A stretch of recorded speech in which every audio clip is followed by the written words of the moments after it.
God damn it, Owen. We should be live, by the way. My stream's not loading, but I will assume we are live. Whose time is it turns out to see us in here? We normally discuss this before we're streaming. It is your turn, for sure. Alright, well, I'll see us in then. Hello, everybody. You are watching the live stream of the podcast of Those Aren't Biscuits. We normally discuss this before. And that's my voice in the echo there. I'll do another little intro in a minute that I can clip and use as the intro to the MP3 version that no longer exists, but we keep pretending we do. I will get episodes of that up again. I'm going to strip the audio of the old streams. We just lost a lot of files for that. This is a podcast where we stream ourselves talking about interesting things, pop culture, nerdy, geeky stuff, things like that, comics, movies, video games, all that kind of thing. I am your friend, Everything? Owen Adams, and I'm joined by my friend Jonathan By Cadotte. your mortal enemy. How are you today? He's your friend. He's your friend. I'm your father figure, okay? The darkness and the light. I didn't blink. Do you know I'm just seeing Liz now? Did you ever play that game Black and White? Yeah. Those little, the little beardy guy and the devil? Look at him! They always give advice like, oh, look, he needs all the food in the village. Why not give it to him? No, squash him and his family! It's pretty good. How are you today, sir? I'm gonna share the link around, and you tell me how you are. You know, the funny thing is I actually woke up in kind of just a bad mood today. Like, Oh yeah? there was anything going on. I just was like, oh, what the fuck this? You know, just like everything. Like a psychological bad mood? No, not like ill, but like a grump, right? Yeah, kind of. It's just like today's the day. You know, if someone was gonna like give me lip or something about something stupid, today's the day that I'm willing to go to jail. You know, Right. like that kind of bad mood. Yeah, well, I think we call it podcast day. Yeah, no, that's waking up like, oh man, today's gonna be fuck podcast day. God So how many damn it. how many people have you murdered today? Allegedly, just a couple. No, it wasn't so bad until like I had to go into work for this really stupid thing. My job requires licensing, Right. and every 2 years you have to renew it, and it drives me insane. I've just realized how loud these fucking keyboard keys must be on my external mic. I'm sorry, people listening at home. It'll be over soon. Carry on. Yeah, I just have to do this stupid licensing, and it drives me nuts because I have to pay for the licensing. And so it's this whole thing of like, oh, you want to work here? You better pay. And like, to me, that's wrong. Wait, Like, so you have to pay for on-the-job training, basically? it's not even training. It's literally paying for the right to work where I'm working. Excuse me. That's a hell of a scam. Yeah, it really is. And thankfully, it's only 2 years, but it's $50 every time. And Right, and there are Yeah, better things you to can- spend $50 on. right, No matter who you it's are. not like all one lump sum. I can wage assignment it, so it's like $10 for 5 weeks, you know, or however I want to divide it up. Right, so so you could get it all out of the way and have forgotten about it in 5 weeks, or you could have a week-by-week reminder of how much they're screwing you. Yeah, and I you know, being the good American I am, I like to hang on to my pain and have constant reminders of Right, in 30 mistakes years, I've made. in 30 years, they'll still be making movies about it. The day the paycheck died. It's like a song. Yeah. Bye those $50. $50, $50. I don't know how to write songs.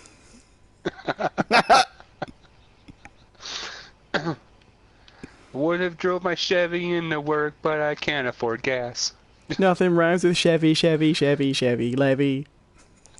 Yeah, Levy. Today would be the day that I die.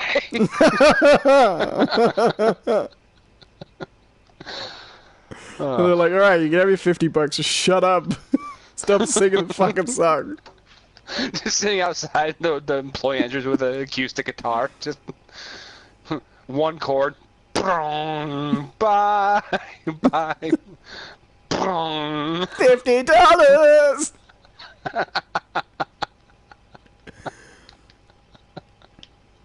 I think you should complain more about this. I'm determined that by the time we finish doing this show, it should have got you fired.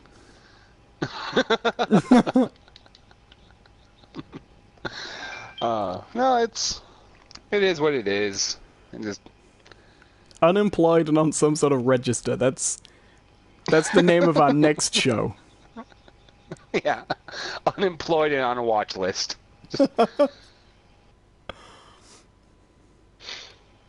I can get behind Which is that. fine, whatever. Just I'll do it for the show.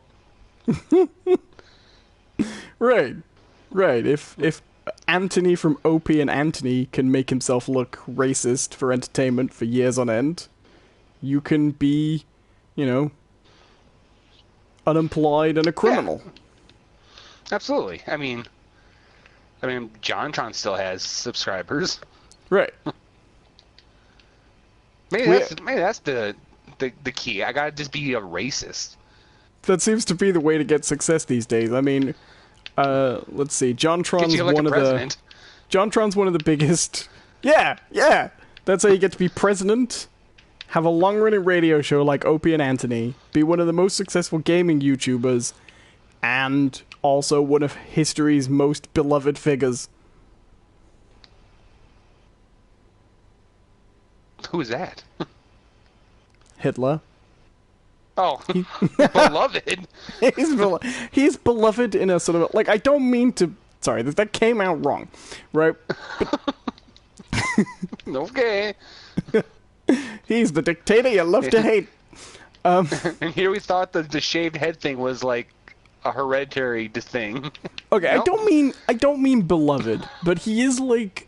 No, Owen, please tell us the great things Hitler's done. By all means. There's a great old tweet exchange that went around, and it was a headline from the Daily Mail that was something like, "Diaries reveal Hitler forced niece to lay on him naked," and then underneath there's a reply from a middle-aged woman that just says, "The more I hear about him, the less I like him."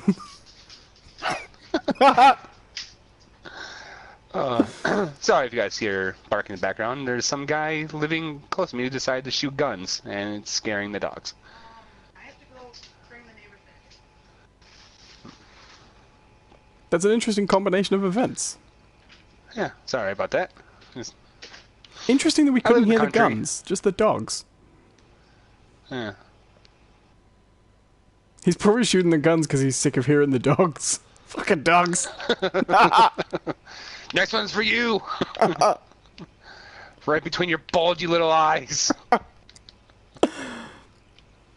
wouldn't stop him. I'm not. Say no, not the dogs. No. Oh well. I did everything I could. You're handing them to him over the fence. No. I'm throwing him in the air. Pull. I did everything I could to save them. I even loaded them into this escape catapult.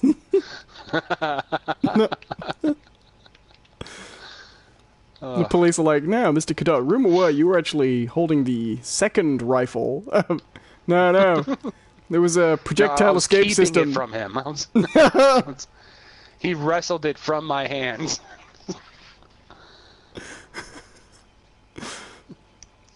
You just got a magazine of bullets with Die Fido written on each one in the back.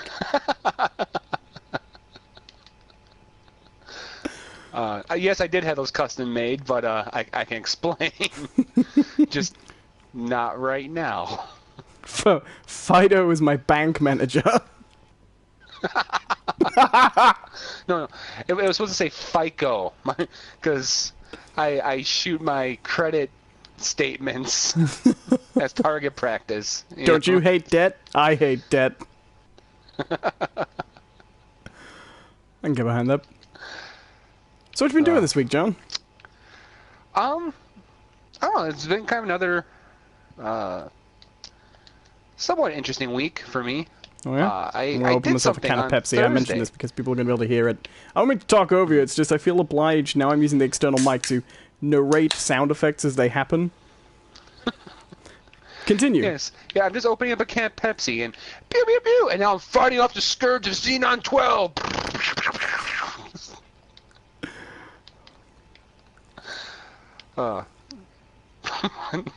No, continue. Oh, it was kind of a interesting week. If you follow me on Twitter, I made a couple of like somewhat cryptic tweets about like a bucket list, and because I got to actually do something that I've wanted to do for a long time, and it's nothing super crazy or whatever, but I actually read at an open mic night. Oh yeah? Yeah.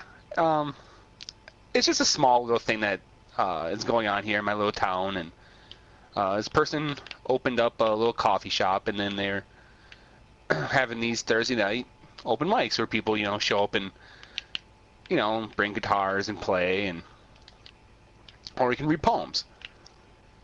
It's like, well, you know what? I've always kind of wanted to do this, and these people are, a lot of these people I know.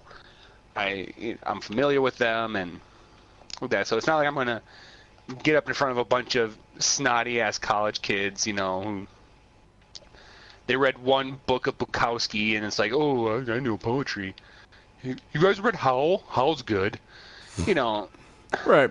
And so I didn't have to worry about that. So I was like, you know what? Now, if there's ever gonna be a time, now is gonna be it. And I did it, and it was fun. I might go do it again. That sounds good. I can get behind that. Mm-hmm. But it was kind of fun watching some of the other people. Because it was just like a handful of people who went up and performed, and it just kind of rotated over and over and over again. And there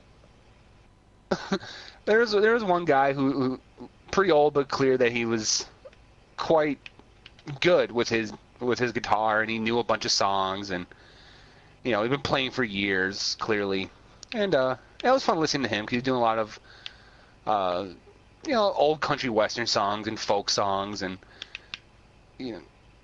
ranging from like Willie Nelson to Woody Guthrie and Pete Seeger and all that, and which was fun to listen to. But then, like on the exact opposite spectrum, there's a pair of, I'm guessing it can't be more than juniors in high school, right? Right.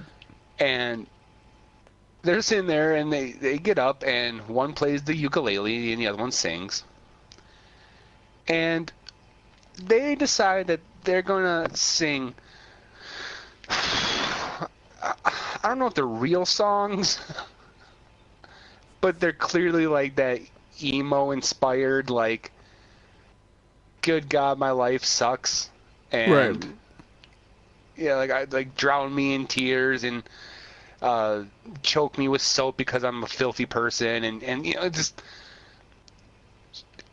and they just bust this out on a ukulele, and the one girl who's playing the ukulele only knows like one chord, so she's just doing this over and over and over and over again, not matching tempo with the singer. So the singer is like trying to force every word that she can into the beat, and the beat's just fluctuating, and it's just like bling bling bling bling bling bling bling.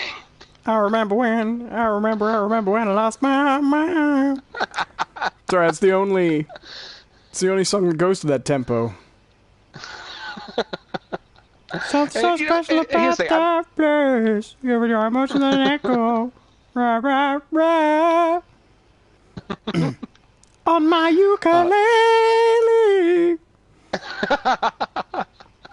Sorry. Singing my song. $50. Yeah, that's gonna be next week. Just me. Just bring $50. You make it sound like the old lute players. Bring to go forth on adventures deep. Bring to put the mighty giants to sleep. What was that fucking thing about when they were in the olden days? They were, we'll do music, but we'll play one chord first, and then sing a song, and then play some more music. It was like the medieval version of the like slideshow thing, where it's like, yes, and the residents of who lived underneath Mount Vesuvius were trapped in ash. Bing! Please turn slide.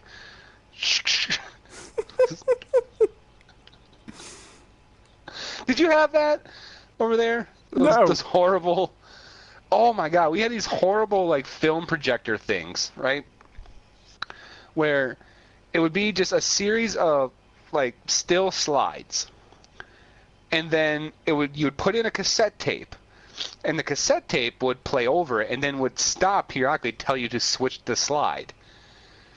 So You could just read the book. It'd be, Like, just oh, me. yeah, it's exactly what it'd be like. Like in modern days, Gibraltar serves as a major hub port for the continents of both Europe and Bing. Because it would always make that noise too. Because it would like flip over and then have to like adjust itself real quick. As you do. So the slide would go. So the slide would move over, and then the picture would just shake around on the screen like crazy until it centered itself again. Good to know. Yeah. But yeah, that's what I imagine those olden troubadours were like, I guess. Or bards. But yeah, that was always the case whenever they show those guys too. And it's just like, just with the lute. Yeah. Just bring and Sir Robin slay the evil king. Do you think when the first gave guy like himself a golden ring. like Bring. Eladias the monk comes down from the mountains, and he's like the Elvis Presley of medieval music, and he's like, "Hey guys, look at this! Bring beeping, bring beeping, kill the sinner!" Witchcraft. He's gyrating his hips. Oh, it was a shake in thy robes. Thou hast me all shooken up. Thou art nothing but a hound.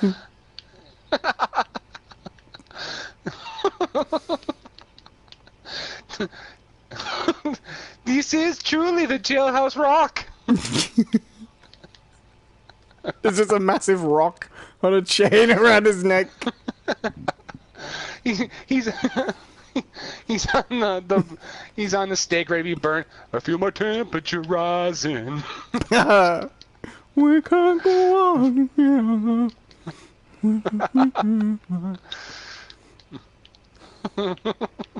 Hunka hunka burning love. It was said that when the father burned, he thanked us. He thanked us very much. And when the judge came to the prison to pardon him too late, they indeed told him that he had left the building. Bring. Bring a little less But then like another monk, conversation. with a came down and claimed that he stole their music. And, The druids. yeah, the true. We've been singing like that for years.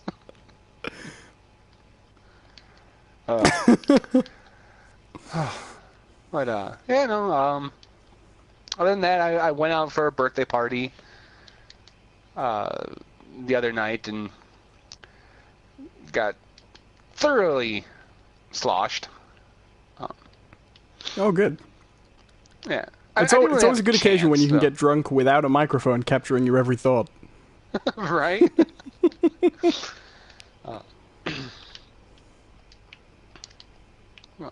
But yeah, I don't know much to say about that. It was a good time. But other than all that, I have been playing a game called Mass Effect Andromeda. I have heard that you've been playing Mass Effect Andromeda. The word has got around. The word in the building, the skinny, the lowdown, the word on the street.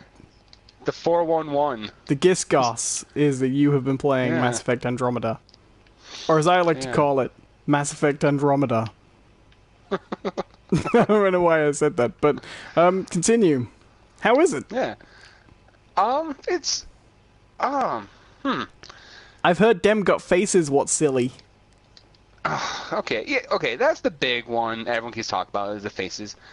Look, you play it long enough, you don't even see it anymore. It just starts to look like the style, right? Right.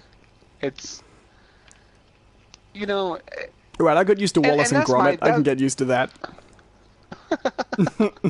Well, and that's the thing, is that was kind of my interpretation of it, was... Like, it's not just...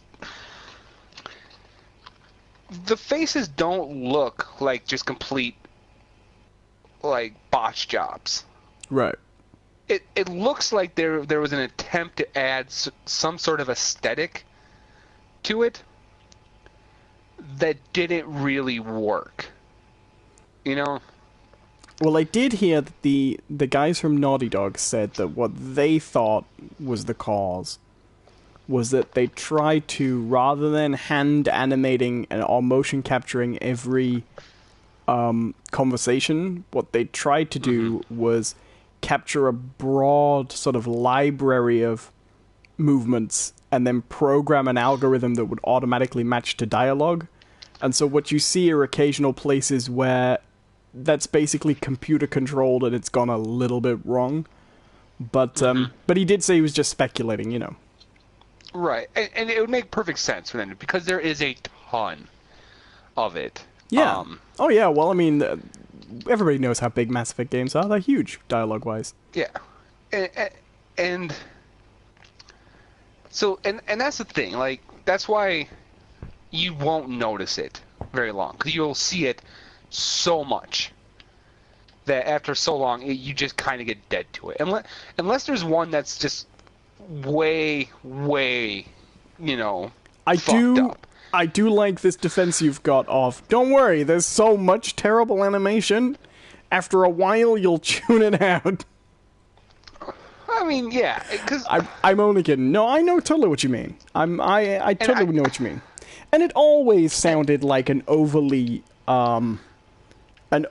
petty complaint, to be honest. And it is. That's how I felt about it, too, because unless it was somehow breaking the game, like, people have looked past shit like that. I mean, you look at any Bethesda game. Oh, yeah. They're right? full of glitches. Those games are fucking messes. They're always messes when it comes to glitchy things happening. Yeah. And absolutely. No one ever really, calls them on it. Because the overall experience, those minor issues are not reflective of the overall experience of the game, you know? Right. And I would totally say, like, the thing is, I don't mind, like, that first montage video that came out, I saw it, I had a laugh at it, it was funny, you know? Mm-hmm. But when you go beyond that and you say, I saw a funny video, therefore this is a bad game, right. I don't have any sympathy for that view. So, that being said, that out of the way, I've been enjoying it. There were some things, though, I had to kind of work out in my head for a little bit. Because there is a certain... If you've played the Mass Effect games, if you're a fan of them, you'll notice that there is a distinct difference in this game than the other ones. And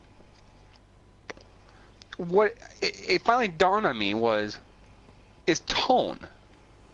I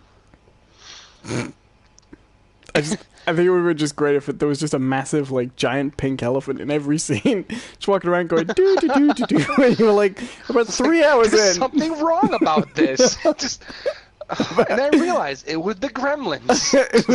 it was the giant elephant just dancing around. Yeah. Doo-ba-doo-ba-doo. That wasn't in the Why others. does he have a tuba? It You're makes like- no sense. Wait, wasn't he in 2? No, I'm pretty sure he's new. Boop-a-doop-a-doop. Wap, wap, wap, wap, wap, wap, wap. Elephant in a Mass Effect. Can't we hear the dialogue? It's just, I'm an elephant. What Elephant is in the room. different about this? Excuse me. Wap, wap, wap, wap.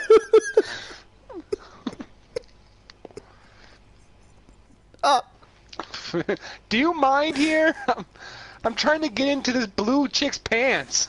I've hit that already. Whoop, whoop, whoop, whoop, whoop, whoop. Damn it. Elvin you- always cock blocking me. Are you like a member of the crew? Nope, just here. Whoop, whoop, whoop, whoop, whoop. But no, what I mean by tone is, like, so the first 3 Mass Effect games, you're always dealing with this kind of galaxy-ending threat, right? It's always a very, no matter how you play Shepard, he or she is always varying degrees of, like, sternness. Right, he's a Like, soldier he who's could be out to the- save the world. Like right from the Right. beginning of Mass Effect, you don't learn that you're dealing with universe-destroying aliens for a little bit, but you know that there's a traitor on the council, and he's working with a machine race of robots that tried to kill everybody once before, and nobody believes you but Right. you, and they've used this as an excuse to try and remove the human race kind of from the Right. political scene. So right from the beginning of Mass Effect, right after the first mission, you are the only person who can A, save the world from being invaded by robots, B, find justice for a colleague murdered, and C, stop the humans from basically losing all political influence in the galaxy. It's quite a heavy Yeah. beginning. Yeah, and as you go on, it just gets more so. Like, when you get to, like, Mass Effect 2, you literally die and are resurrected. Like, they make it very clear that you are Space Jesus, you know? Yep, you're stripped of rank in that one as well, aren't you? Like, No, you start working for the Cerberus Corporation. which one are you? Are you stripped of rank in the first one? I believe so? Because you get made the Spectre right at the beginning, but there is a point where you are basically removed from your position. Anyway, that's not important. But yeah, you are a super soldier. Yeah, and it gets even further when you get to 3. They really double down on that shit. And so you always have that very grim tone to everything. And but this one, like, just from the onset, like, the goal is just much more different. Because the idea is that you're part of this Andromeda Initiative, this huge collective of something like 150,000 individuals from multiple different species. All attending a and you're fan just the convention in the future for Gene Roddenberry's Andromeda. Yeah. No one appreciates us here, so we're leaving. Where we can cosplay as Kevin Sorbo in peace. The whole like MacGuffin for the game is the frozen corpse of Kevin Sorbo. But so yeah, it starts out you wake up from cryo sleep and right away shit has gone kind of bad. Because you've all been relying on these scans from that you made from Milky Way, literally 600 years in the past. And that's one of the things you have to kind of wrap your head around, not just as like the player character, but as the player yourself.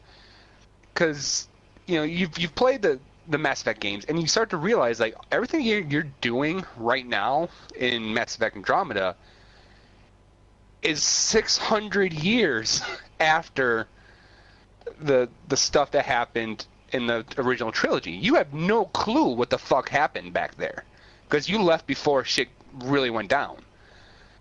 It's a good setup. Yeah, and but things have gone wrong because in the time that you left the Milky Way to come to Andromeda, shit has gone bad in Andromeda. This stuff called the Scourge has kind of wrapped itself around all these planets that you were intending to colonize, and it's this hard energy construct like vines that just rip through ships. So you come out of cryo, and like your ship is running into one of these things. We have a viewer in chat, by the way. Hello to all chaos, who says Kevin Sorbo in Carbonite. Yes, indeed. Yeah, I can get behind that. Sorry to interrupt. I'm trying to be more diligent on the chat there. Mm-hmm. And so you go through this, and then the plan is you're on what they call an arc, and the arc's job was to carry everyone across dark space. Does it have two of every species? Yeah. And like a million Krogan, because it'll take that many. Well, it's funny. Okay, so there's 3 arcs. There's the human, the Asari, and the Turian ones. They do mention the other races. That the Solarian arc and the Quarian arcs had to leave later because of tech issues. So for all intents and purposes, they're still on their way. But they're not here. Sending messages back like, we fucked up. Go home. Turn around. I'm like, should we send a message? No, fuck them. If we have to live through this nightmare, so do they. Go on. So you come out of cryo, and you are just a member of the crew at first. Your father is actually running the ops. He's what they call the Pathfinder. And the Pathfinder is kind of this default position that is like, we're out in unknown space. This is our best and brightest. So he's kind of going to lead the way. He's the best military mind. He's a genius. He's a diplomatic, savant. How soon does he die? Right away. You land on the first planet, and it's all fucked up. Like, there's energy storms, and mountains are floating in the sky, and like the planet itself is being torn asunder from within, and it's like, okay. And in the process of this first mission, you come across this, they call it a monolith, and it's ancient tech. Tell me if you heard this before, right? You come across ancient tech from a race that came before, that is no longer around. No, it's not. It is not the Protheans. Wouldn't it be great if you got the really shit Protheans, like like in Seinfeld, you got Seinfeld's mum and dad, and they're like just like a lovable old Jewish couple, and then you got George's mum and dad, and they're like the parents from hell yelling at each other, but they're the neighbors they're always trying to keep up. Wouldn't it be great if that was the precursor species you got? And you all like, oh fuck. Our offspring, mentor, apprentice species is gonna be better than yours. Come on! You gotta be better than Commander Shepard! Get a move on! You're in the process, you activate this monolith, and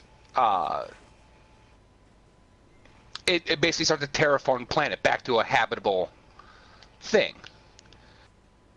And but in the process, your dad dies. And the funny thing is that there's actually protocol for like if the Pathfinder dies, it's supposed to pass on to the second command, which isn't you.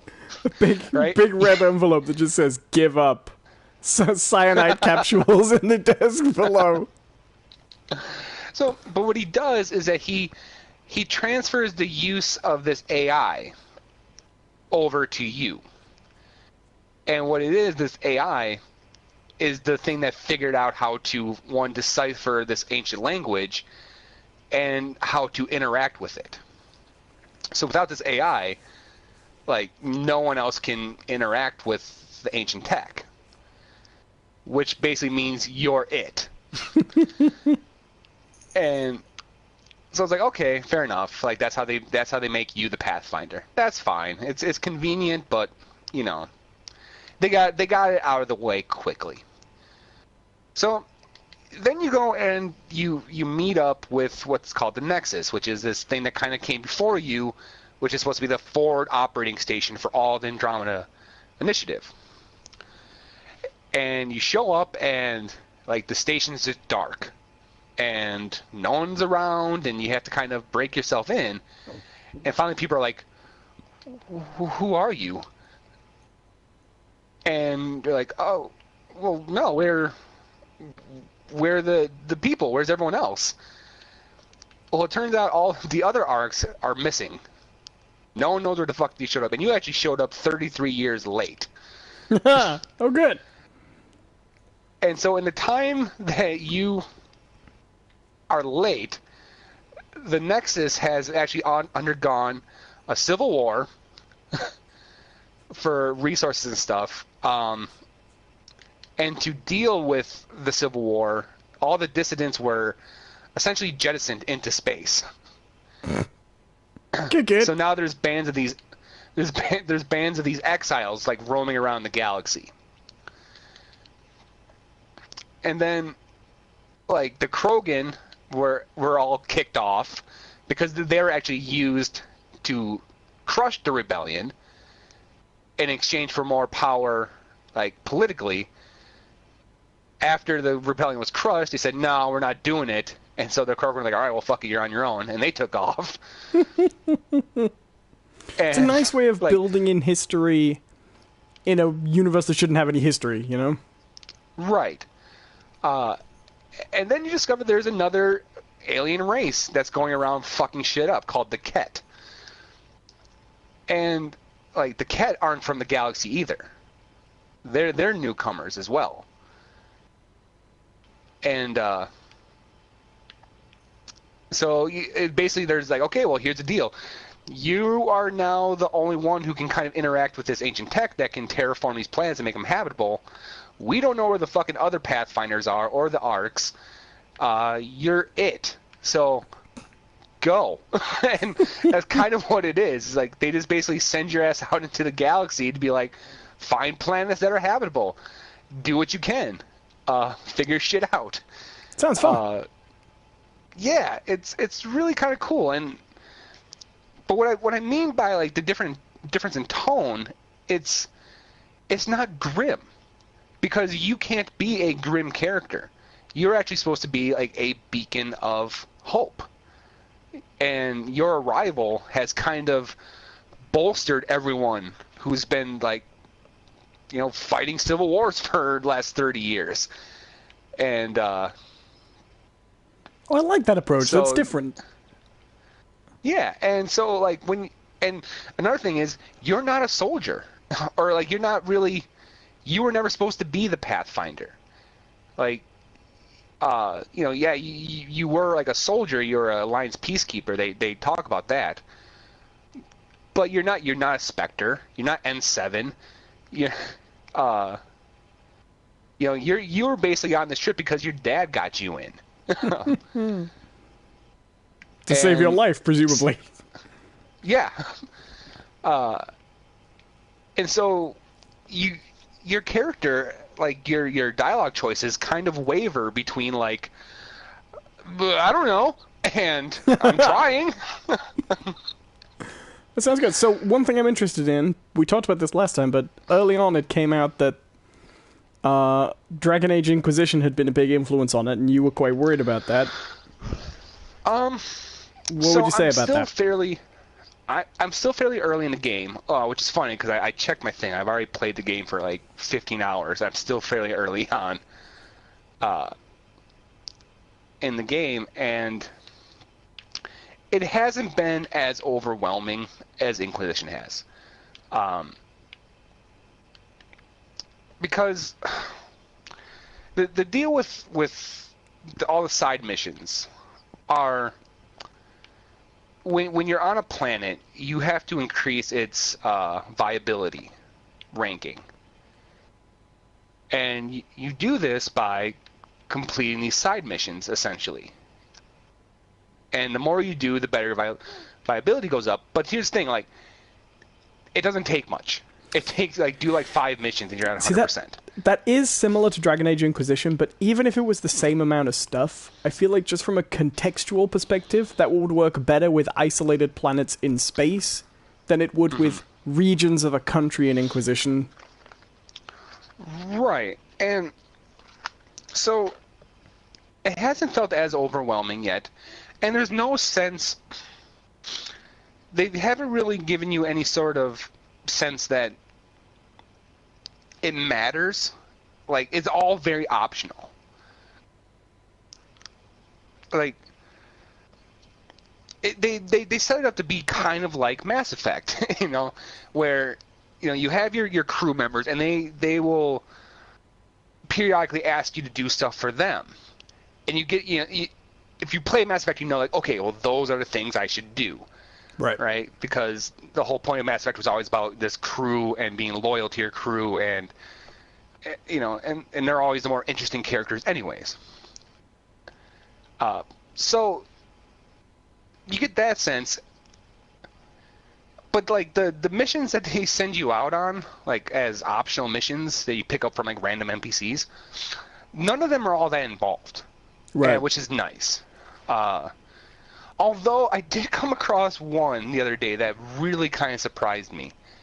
Because it was an optional mission. And it was to go around this planet and trigger these seismic hammers to essentially crack open a giant fault onto the planet to access underground water. That sounds interesting. And so you go around and do it, and in the process you meet this group of exiles. And they're like, well, we set up our sovereign nation down here. If you crack open this earth and get to the water, it might flood our lands. We've been here for a while. But you're trying to set up this habitat for people who are on the Nexus to get their asses off the fucking space station where they're going to die. And so you kind of given a decision right then and there, because the guy goes, well, instead of doing that, why don't you trigger the hammer over here that will access underground gas that we need, and we will trade with the new outpost. And they're like, well, if we access this gas, it will be devastating to the environment. And he goes, well, not for 100 years. So right then and there, you're given this decision to either continue with what you're doing, possibly flood their lands, or basically make the same fucking mistakes that humanity has been making forever. Right. Where it's oh, well, we won't have to worry for about 100 years. Which did you choose? Oh, I flooded their asses. Did it actually flood them? I don't know. They didn't actually show it, because this is why it surprised me. When you crack open that third one, all of a sudden this massive fucking robot that's been buried underground emerges, and it's this giant floating squid thing that's all every part of it's moving, and it's this giant conglomeration of moving parts. It looks cool as hell.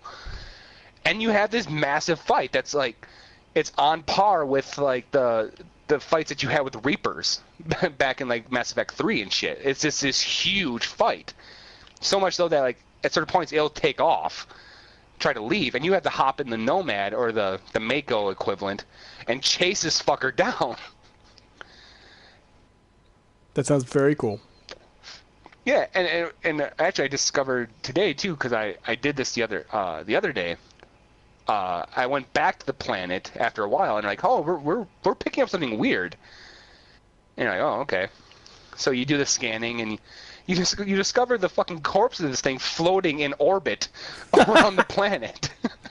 It's just like, because in the last second it tries to take off and escape, but it just makes it out of the atmosphere before it dies. And you find the fucking its corpse just floating around, and you can harvest it then for minerals and shit. That's great. That's really great. Yeah, so I've been enjoying it. It's there are some things that are kind of a little tricky because there's no Renegade or Paragon scores anymore. There's not like a blue bar and a red bar next to your character's profile, right? Good. I didn't mind that in Mass Effect, but I think that's a very dated system these days. Yes. Instead, what they did was they've essentially quartered off your dialogue options into these 4 quadrants. And one is, there's the top 2 quadrants, which is emotional and logical, and the bottom 2, which is serious and what is it? It's basically more sarcastic, right? Snarky. And in every situation, either they'll give you 2 of those options, so you can either be like emotional or snarky, or emotional, logical, or logical and serious, or something like that. And you just kind of have to play that off. And then periodically, if you go into your journal, they're running a constant like psyche eval on you. Mm-hmm. So it will like change, like, oh, like you generally approach situations with empathy and understanding for people's wants and beliefs. And then otherwise, like, also, when faced with stressful situations, you tend to act in a logical and grounded manner that sometimes alienates the people around you. And so that's kind of fun.